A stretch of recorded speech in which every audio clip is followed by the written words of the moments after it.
Laissez votre motoneige à l'extérieur toute la nuit et le démarrage sera plus difficile. Maintenant, voyons à quel point le nouveau 600 E-Tech démarre facilement et fonctionne proprement. Pour nous assurer que ce test soit impartial, un observateur indépendant confirmera que les motoneiges ont été exposés aux mêmes conditions et testés dans des circonstances similaires. D'abord, la motoneige Dragon 600 CFI de Polaris.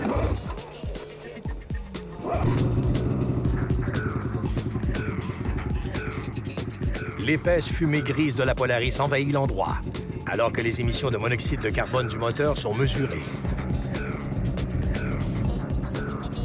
Après 2 minutes, on avance la Polaris pour observer la fumée et les odeurs qui s'en dégagent, ainsi que les traces huileuses qu'elle laisse dans l'environnement. Ensuite, nous tentons le démarrage du premier coup avec la motoneige F6 EFI d'Arctic Cat.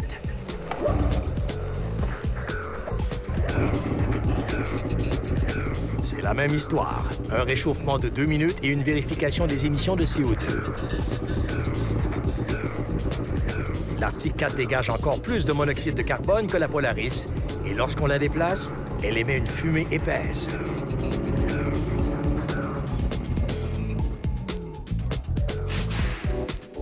Finalement, la MXZ TNT E-Tech de Ski-Doo.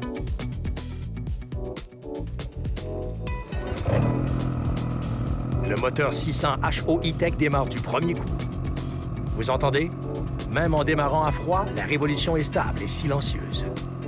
En dessous, l'échappement est pratiquement invisible.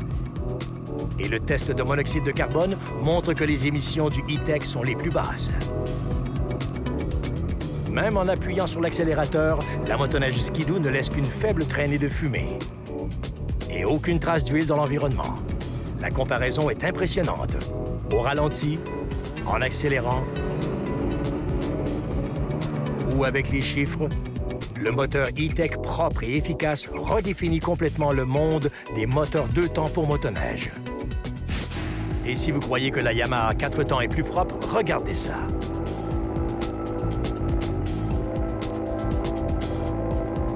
Elle émet plus de monoxyde de carbone que le E-Tech 2 temps. Chaque motoneigiste veut respecter l'environnement le plus possible. On fait de la motoneige dans la nature et on en profite au maximum, donc on voudrait surtout pas gâcher ce qu'on aime. Ce E-Tech 2 temps va être plus propre que beaucoup de 4 temps sur le marché. Toute l'industrie des sports motorisés est gagnante.